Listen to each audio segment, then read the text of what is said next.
Hi, everyone. So we're the closers. So nice to see you.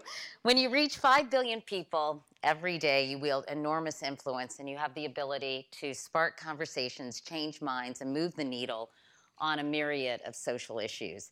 As the world's biggest advertiser, P&G finds itself in that powerful position, one that comes with tremendous responsibility.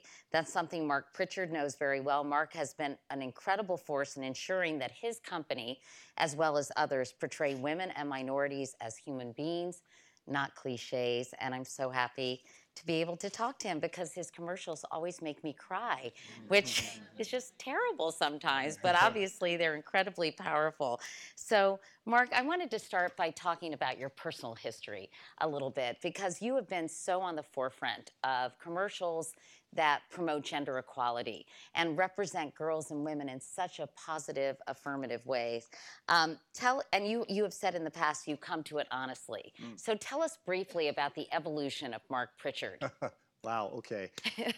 Well, I come by it honestly because my mom had 5 sisters, and so I grew up with a lot of aunts. My wife Betsy and I have 3 daughters. Up till about a year ago, all of our pets were women. And then I was in the beauty industry for about 20 years. In fact, you may not remember this, but you inspired me about 20 years ago to this day. You were the host of Glamour Women of the Year, and you spoke at a dinner, and you spoke so amazingly and touched me, and Betsy and I were there. And I stood up in that, you won't remember this, but I remember it, because I stood up in that dinner and I said, rather awkwardly at the time, I was running the CoverGirl business, I said, we're going to do something good. We're going to do what's right for women. And So are you saying that I'm responsible? You're responsible for it. Thank you. Yes, you are. Thank you. You're I part of didn't the know evolution. that. Now, I will No, tell I'm you though, kidding. just right after that, just to maybe go on, that was one moment, but I didn't realize a couple of months later, I was on a vacation with Oh, my right. daughters and with Betsy. It was actually at a place called Wind River. It's a spiritual ranch up in the Colorado Rockies. And the head of this, who was a clergy at the time, and he said, listen, I want you to know something. You can have a huge impact because you're in business. Business is going to be the greatest force for good in the coming decades because you touch so many people. Your company has the means.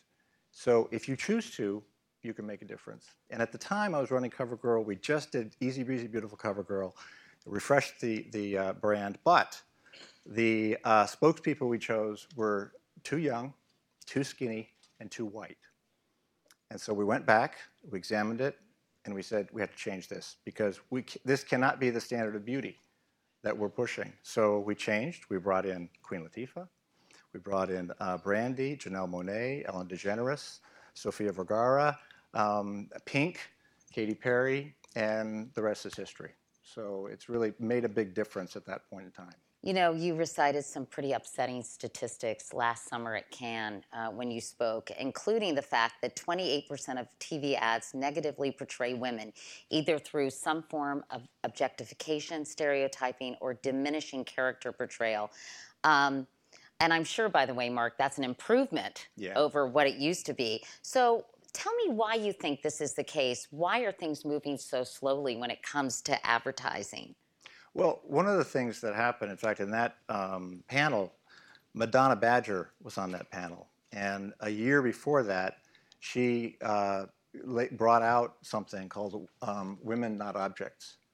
What she did is she examined advertising, particularly at the time beauty advertising, and looked at the incredible objectification that women's parts were being shown, whole bodies, whole cells weren't being shown. And the impact those commercials were having on other girls and through videos absolutely. She showed. You're right, she showed some of the other ads. And what it was, though, was a long history. If you went back and looked at the history of advertising, particularly in the Mad Men era, it was you look at that now and you say, how could we even do that? But unfortunately, fast forward to just a few years ago, it hadn't changed that much.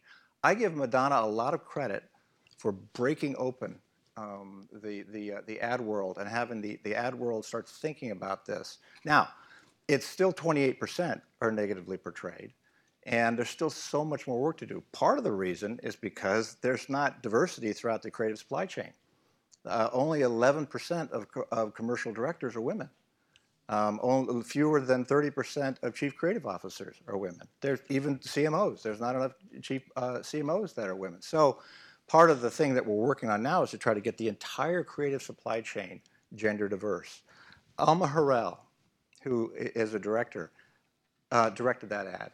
Alma Harrell came up with something called Free the Bid, which is essentially the inclusion rider equivalent for directors. So whenever you do a bid for an ad, at least have 1 out of 3 women. 1 out of 3 of your directors should be women. We chose Alma deliberately for that, and it is my favorite ad.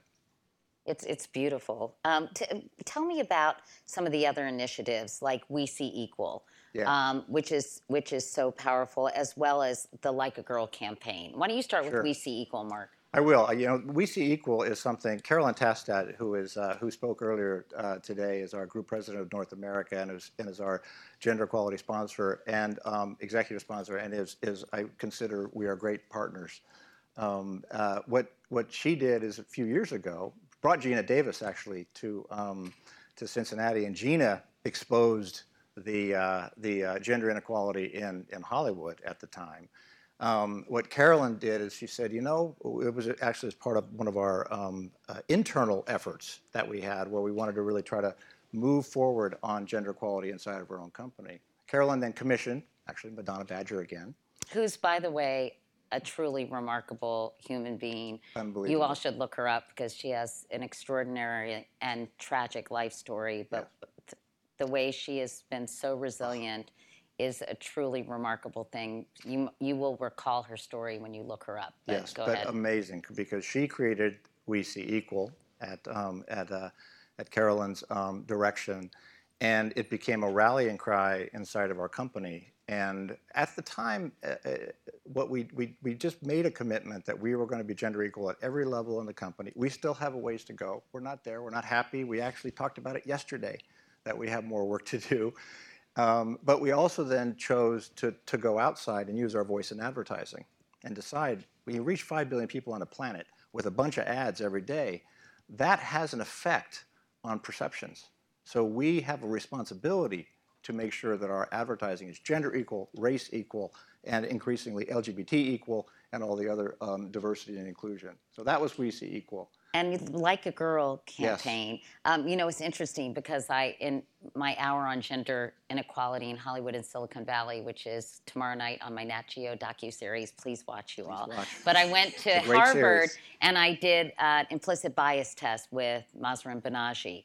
Mm-hmm. And you know, she talked about the science and the way our brains are wired, that we make these associations with gender stereotypes from a very early age because of cultural conditioning and the images that we're really that we see every day, including images surrounding advertising. And by the way, I aced the test. I had no bias. That's good. Thank you. Way to go. I think I kind of gamed the test, but it doesn't matter.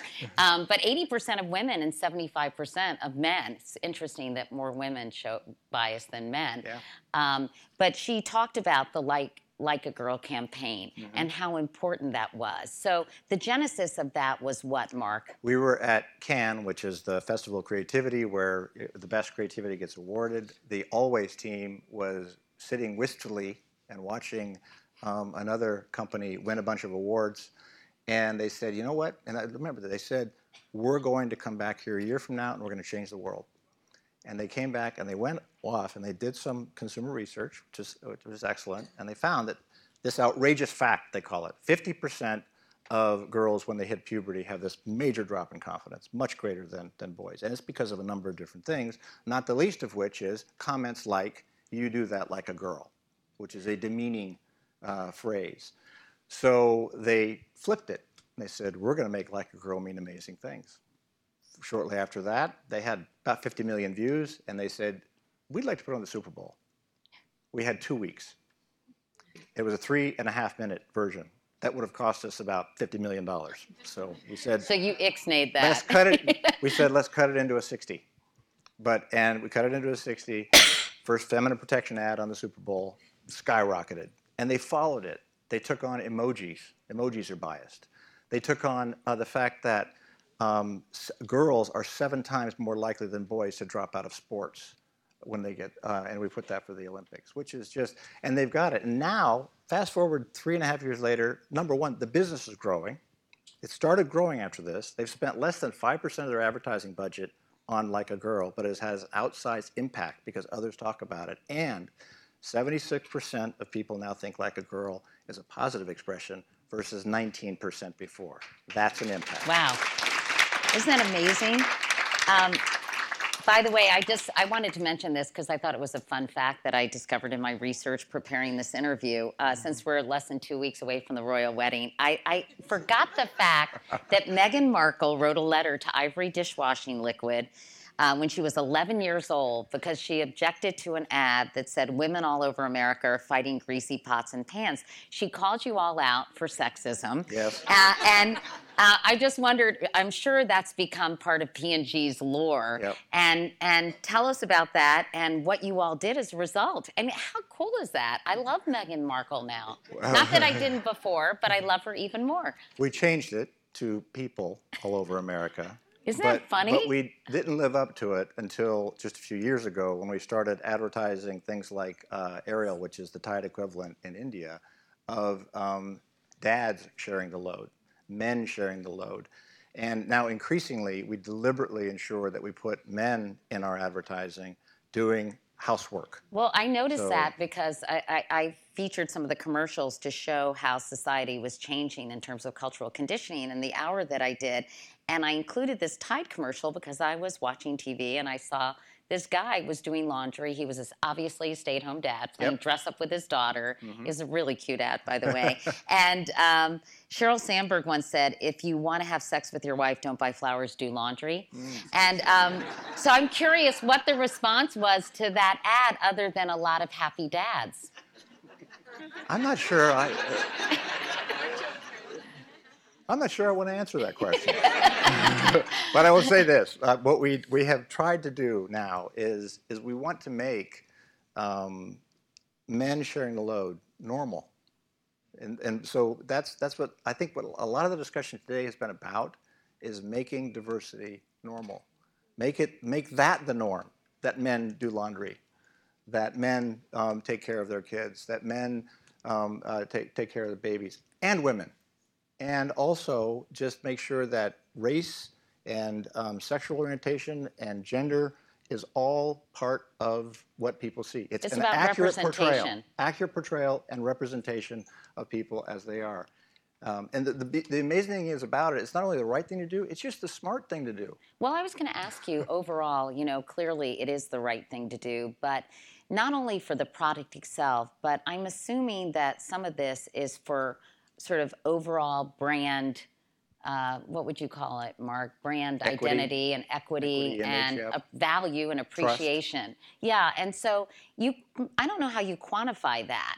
But I guess you probably have ways to do that, don't you? We do, and well, what's better is that there is an industry effort called the Association of National Advertisers #SeeHer movement, which has studied more than 20,000 ads, and they now have what they call a gender equality measure. So they run, and we routinely run our ads through it to see how we do, and it shows. So 100 is okay, 130 is really good, 75 is bad. And what you do with that is you can look at the advertising and you can say, oh, I see why that was a 75. It's kind of like the Gina Davis inclusion quotient, which she developed with Google to kind of ascertain how much screen time and speaking time women have in movies. What's amazing, though, is we have a lot of cognitive testing as well, which is Dr. Banerjee would recognize is, when people see something that they recognize, when they see themselves, they feel better about it. So having ads that are accurately portraying, really, if you think about it, it's just a way of connecting with people more effectively. The other thing is that our advertising that is out there that is more diverse just tends to have better business results. So it's pretty good proof. Full disclosure, I'm on the advisory board of SeeHer, and really supportive and proud of the work that these companies Yeah. are doing, because they really can change hearts and minds in a very valuable way. I want to ask you about a couple of other ads that you've done, but before that, Marc, I wanted to ask you about the Me Too movement, because you were very prescient, I think, in figuring out that you wanted to change the way girls and women are represented in commercials and really make advertising writ large more diverse. But how did the Me Too movement reaffirm your commitment to this, or impact the creative process moving forward? I think we all, when we saw that happen, felt that finally people are being listened to. It's something that in our company, I can remember the day I got my training early on, very, very early on. You do not create a hostile work environment. You don't harass anybody. You don't harass women. You don't harass anybody. And it was just very, very ingrained in our values. Respect is such a high value. So as we moved through what we're trying to do, I think to some extent, what I'm hoping is that all the people, not just P&G, but all the companies that were doing things to be able to create more accurate portrayals, make diversity the norm, that when this happened, it finally was one of those things that was just a trigger point. That was a tipping point. Now, what I would like to see, I think we would like to see, is we would like to see that equality tipping point happen, as we've been talking about here today throughout this entire day. It's close, but it's not quite there yet.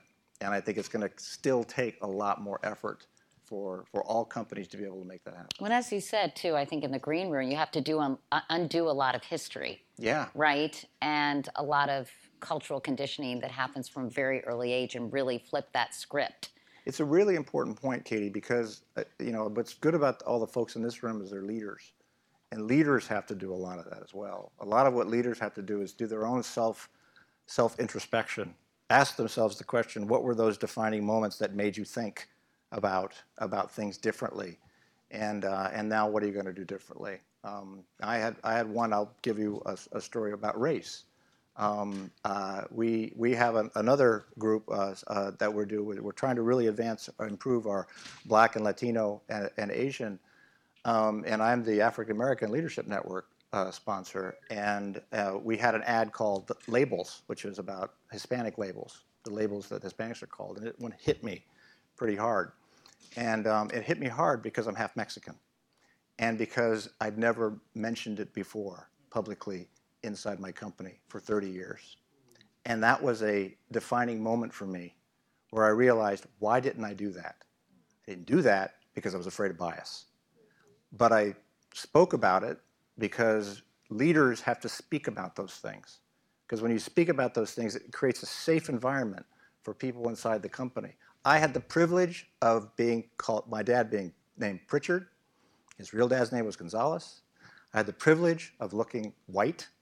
I was said in the past, I did get comments like, you need to be careful you don't get too suntanned, which kind of took me back, which maybe reinforced why I didn't say anything. Mm-hmm. But it was an important point, because when leaders do that, it makes a difference. Shelley McNamara back there is our LGBTQ leader, who bravely stood up in front of 500 people and told her story about feeling less than, and how less than could not be tolerated anymore. And it made a massive change in how we created equality within the LGBTQ community. Brent Miller is back there right now, who you may not know this, 25 years ago, Michael Chanick pushed on P&G to include sexual orientation as part of our affirmative action 25 years ago. Just recently, Brent Miller pushed us to do a documentary on CNN called Words Matter, 25 years later. And we just had Gus Penworthy, openly gay athlete, and he flew the flag parade, pride flag in a Head & Shoulders commercial, first ever. So that's what leadership does. When leadership gets out there, things change. And is that the Shoulders of Greatness? It is. Yeah, it is. The campaign that you all did.